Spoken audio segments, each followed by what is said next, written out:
Welcome back to More Than Gardening. If you have been wanting to learn how to water bath can, then I think this video is going to be perfect for you. I'm going to take you through step by step how to water bath can, how to do it safely, how to make sure you're following a tested recipe, and as a bonus, I'm going to be using this easy canner. It's an electric water bath canner from Ball Home Canning. They kindly sent this to me and it is so nice and so honestly really easy to use. And if you've been scared to try canning, I highly recommend you pick one of these up and try to use this because it takes a lot of the guesswork out about your water temperature, your processing time, and it kind of automates a little bit of it, which you'll see as we get to start using it.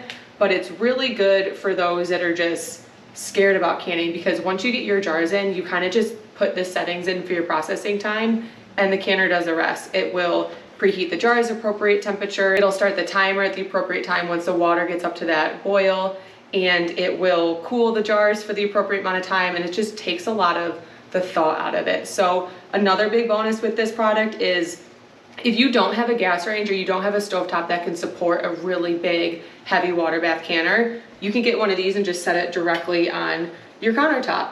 And also this does double as like a multi-cooker. You can use it for like soup, stews, boiling pasta for large groups of people. So it's not just a canner, it's like a big electric cooker as well, which is great. So I think this is really perfect for those of you that are like, I really want to start canning, but I am so scared to do it wrong because like I said, this kind of takes some of, not the guesswork out of it, but those little steps you have to get perfect to ensure proper safety. It does it all for you. So today I'm going to show you all the steps on how to can. I already prepared my recipe and I'm going to start heating it up again here. This is the roasted Poblano Salsa from the Ball Blue book. This book, I will leave a link in the description. This is full of a ton of tested recipes. So again, if you're scared to try canning because you don't know if you can follow a recipe or not, if you follow one from this book, you can know that it was fully tested, it's totally safe to use, and you don't have to have any fears about that. While this is coming to a boil, I've already filled my canner just over halfway with warm water, and now I'm gonna load my clean jars into it. This step isn't sterilizing the jars, it's just preheating them. All of the tested recipes now are over 10 minutes, and if you can something for over 10 minutes, it sterilizes the jars as part of the process. So don't get this step confused with sterilizing. You're just preheating the jars because you're gonna be filling them with hot contents, like in my case today, hot salsa. So you need your jars to be hot too. That way you don't have hot food going into a cold jar because then the jars could crack. So I'm just loading these in one by one with my tongs, and I'm making sure that I put them in sideways so they can fill up with water as they rest into the canner. And then these canning steps, these are universal for anything that you're gonna water bath can. So like I said, today I'm doing the roasted Poblano Salsa, but other than the actual making of the recipe, all the steps that I'm going through, like preheating the jars and then filling the jars to headspace and working the canner, can be applied to anything that you want a water bath can. So whether you're doing salsa, tomato sauce, ketchup, peaches, applesauce, it doesn't matter. These overall like high level steps are the same. So once your jars are in, you come over here, and this is where kind of like the easy part of this comes in, because rather than bringing this to a boil on your stovetop and guessing on timing, you just turn it on to preheat jars. So I need to put my lid on, and I put it on preheat jars, and then I hit next, and then it just starts preheating. And then these little, I don't know, flashy things will go. It's already kind of warm, I guess, because I put warm water in here. But once these are done, it'll beep again, and it'll tell us that we're ready to fill them. So our jars are done being preheated, and I know this because the canner just beeped and now it's saying fill jars. So what I'm gonna do is I'm gonna take this lid off, and anytime you're canning, you need to take the lid off facing away from you. That way all the steam coming out goes away from you and it doesn't go right in your face. So now I'm just gonna take out each jar, I'm gonna dump it out, I'm gonna put it over here. Now I'm just gonna fill my hot salsa into my hot jar. And I am using this funnel. This is the Ball funnel, and it just makes everything go in nice and neat. And then the recipe that I'm following calls for a 1/2 inch headspace. So I'm filling it up, and I'm kind of guesstimating for now where that 1/2 inch is. And when I think I'm there, I'm gonna use this headspace tool, and it has each of the measurements for headspace on it. So 1 inch, 3/4 of an inch, 1/2 inch, and 1/4 inch. And I need 1/2 inch, so I need to go there. And I can see that is good there. And I'm gonna test it on a couple different spots. That looks good. And that looks good. So I'm right on 1/2 inch. Now this is pretty liquid, so there shouldn't be a whole lot of air bubbles in here, but just in case, I am going to use the back of that tool and just get out any air bubbles. And then I just need to wipe the top of my jar rim clean, and you can use water or white vinegar for this. And then once that's clean, I'm gonna take a lid and a band, and I'm just gonna put it on fingertip tight, right there. And then I'm gonna take my tongs and put my jar back into the canner. Once that one goes in, I'm gonna repeat this step for each jar, being really careful because that water is super, super hot. So it goes down on my cutting board, funnel in.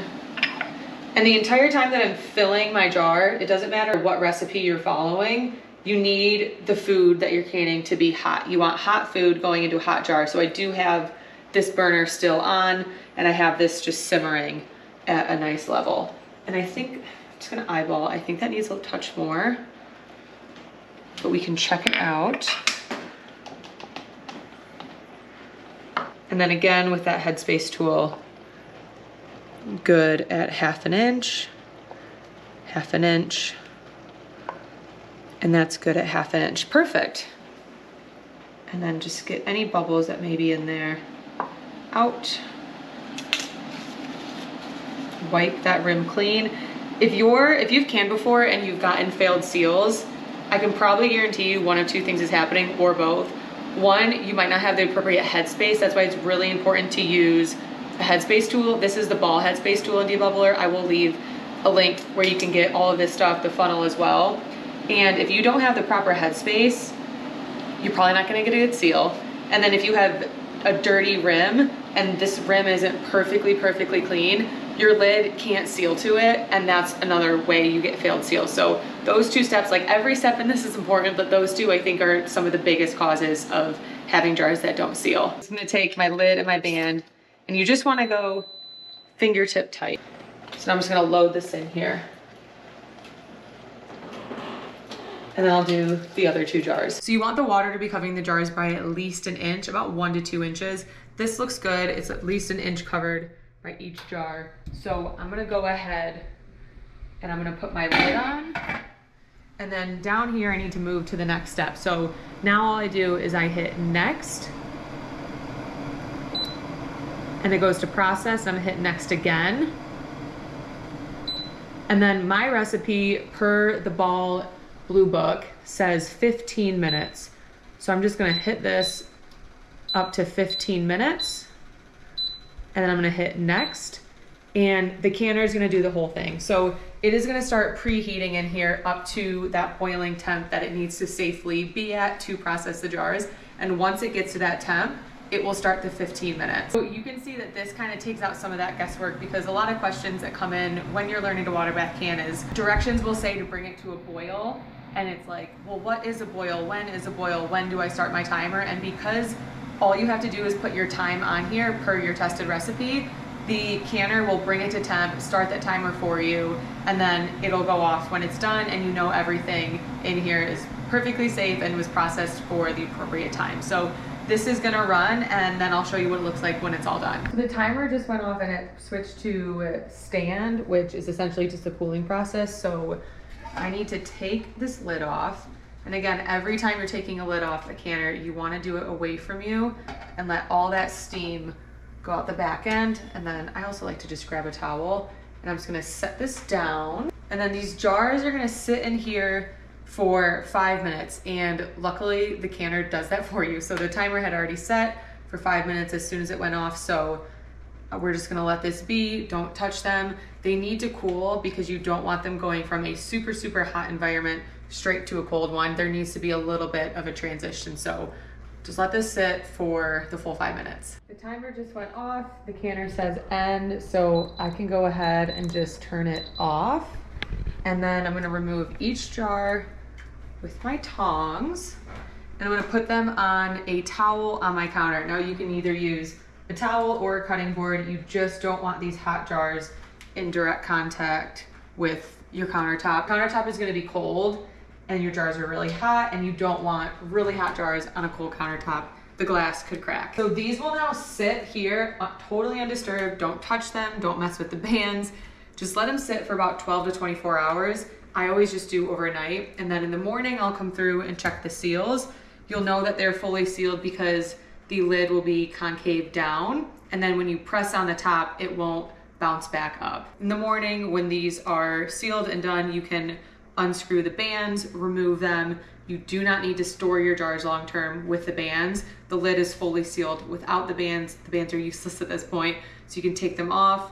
You can wash your jars, just get them nice and clean, and then I like to label the top of mine what it is. So this one I write like roasted Poblano Salsa, and then the date that I canned it, and I'd put it away on my shelf. And then these are fully shelf stable. They don't need to go in the refrigerator. They don't need to go in the freezer.